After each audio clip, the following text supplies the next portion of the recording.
Dr. N.K. Mohammed Memorial, MES Central School, Valancheri. Admissions for 2025-26 are now open.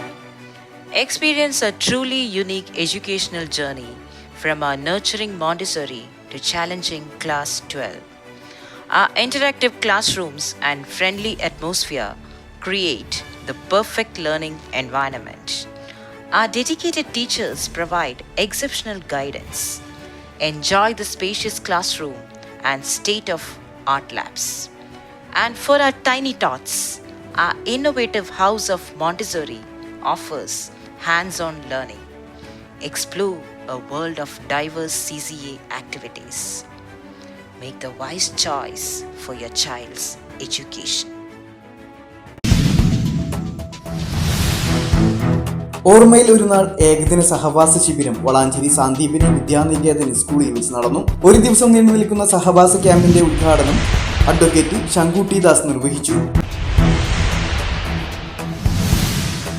PTA president Krishnakumar അധ്യക്ഷത വഹിച്ച ചടങ്ങിൽ head mistress P Shailaja, trust president T Jayaprakash, PR Rajesh, trust ഭാരവാഹികളായ Jayaprakash master, Krishnarajan master, Sethumadhavan, Thuluvath Unnikrishnan എന്നിവരും മാതൃസമിതി അധ്യക്ഷ സാന്ദ്ര മഹേഷ്, മറ്റ് മാതൃസമിതി ക്ഷേമസമിതി അംഗങ്ങളും ചടങ്ങിൽ പങ്കെടുത്തു. കുട്ടികൾക്കായുള്ള നാടക കളരിക്ക് അനീഷും, photography session Arun Das, craft workshop Soumya teacher, motivation class Krishna teacher, വാനനിരീക്ഷണം ഉണ്ണികൃഷ്ണൻ മാസ്റ്ററും യോഗാധ്യാപകൻ നന്ദന്റെ നേതൃത്വത്തിൽ യോഗ പരിശീലനവും നടന്നു. കുട്ടികളുടെ പഠന നിലവാരത്തെയും മാനസികാരോഗ്യത്തെയും പരിപോഷിപ്പിക്കാനുള്ള നിരവധി കാര്യക്രമങ്ങൾ ശിബിരത്തിന്റെ ഭാഗമായി നടന്നു.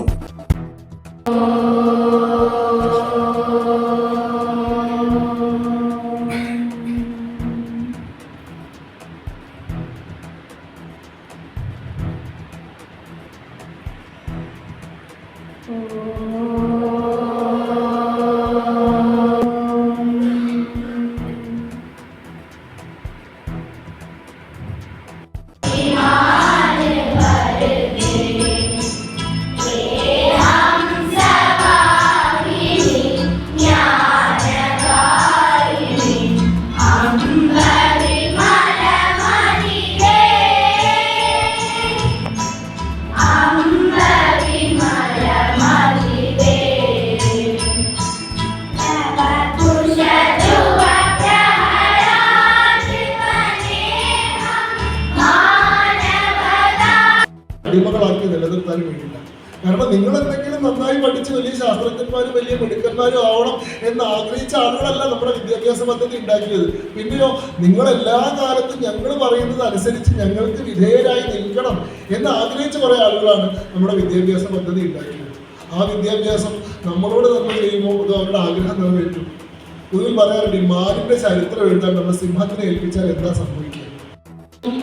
അധീശത്വം പുലർത്തണമെന്ന് ആഗ്രഹിച്ച ആളുകൾ അവർക്ക് വേണ്ടി പണിയെടുക്കുന്ന യന്ത്രങ്ങളാക്കി നമ്മളെ മാറ്റാൻ വേണ്ടിയിട്ടാണ് ഇവിടുത്തെ ഇംഗ്ലീഷ് എഡ്യൂക്കേഷൻ ആക്ട് 1835 നമ്മുടെ ആധുനിക വിദ്യാഭ്യാസം എന്നൊക്കെ പറയുന്ന ഇംഗ്ലീഷ് എഡ്യൂക്കേഷൻ ആക്ട് അവതരിപ്പിക്കുന്ന ഘട്ടത്തിൽ ഇതിന്റെ നിർമ്മാതാവായിട്ടുള്ള മക്കളെ തന്നെ പറയുന്നത് എന്താണ്?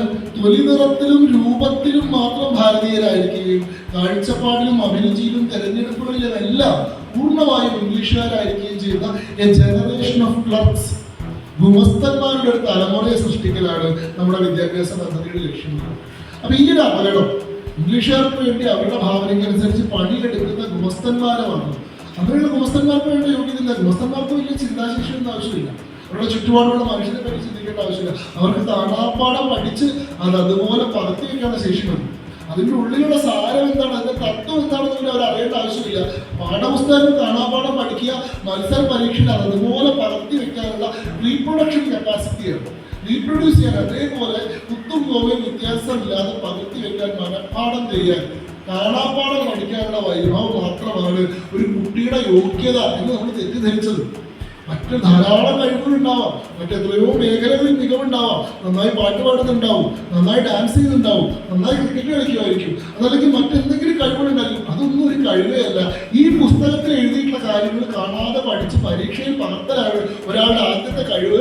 ആ കഴിവ് തെളിയിക്കുന്നവർക്ക് മറ്റ് കഴിവുകൾ ഉണ്ടെന്ന് പറയാനുള്ള അവകാശം പോലും ഉള്ളൂ.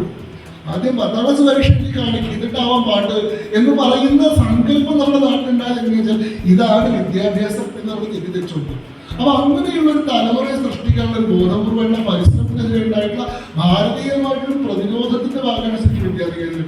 ഇങ്ങനെ ബ്രിട്ടീഷുകാർക്ക് വേണ്ടി വിടുപടി ചെയ്യുന്ന ഗുമസ്തന്മാരെയല്ല, ലോകത്തിന് മുഴുവൻ ഗുരുസ്ഥാനത്ത് ഇരുന്നുകൊണ്ട് ലോകത്തിന് മുഴുവൻ ശരിയായിട്ടുള്ള ദിശാബോധം പകരേണ്ട വിശ്വഗുരുവിന്റെ സ്ഥാനം അലങ്കരിക്കേണ്ടതാണ് ഈ രാഷ്ട്രം എന്ന കാഴ്ചപ്പാടിൽ നിന്നാണ് വിദ്യാനികേതൻ. അവിടെ എത്രയോ ഭാരതീയമായിട്ടുള്ള വിദ്യാഭ്യാസ കേന്ദ്രങ്ങൾ, ആദ്യം മദൻ മോഹൻ മാളവ്യയുടെ നേതൃത്വത്തിൽ ബനാറസ് ഹിന്ദു സർവകലാശാല ഉണ്ടാവുന്നത്, അതേപോലെ തന്നെ KM മുൻഷിയുടെ നേതൃത്വത്തിൽ ഭാരതീയ വിദ്യാഭവൻ ഉണ്ടാവുന്നത്, സംഘത്തിന്റെ നേതൃത്വത്തിൽ വിദ്യാഭാരതി ഉണ്ടാവുന്നത്, ഇതെല്ലാം ഭാരതീയമായിട്ടുള്ള പ്രതിരോധത്തിന്റെ ഭാഗമാണ്. നമ്മളെ സംബന്ധിച്ചിടത്തോളം വിദ്യാഭ്യാസം എന്ന് പറയുന്നത്, നിങ്ങൾ വിദ്യാനികേതൻ സ്കൂളിൽ കുറച്ചു കാലമായി പഠിക്കുന്നവരാണ്, നമുക്കൊരു പഞ്ചാംഗ ശിക്ഷണ പദ്ധതി ഉണ്ട്. എന്താണ് പഞ്ചാംഗ ശിക്ഷണ പദ്ധതി എന്ന് അറിയാനില്ല അല്ലേ? എന്തൊക്കെയാ പഞ്ചാംഗ ശിക്ഷണ പദ്ധതികൾ പറയും? കുട്ടി പറയൂ. എനിക്ക് വേണ്ട, എന്ന് പറഞ്ഞു.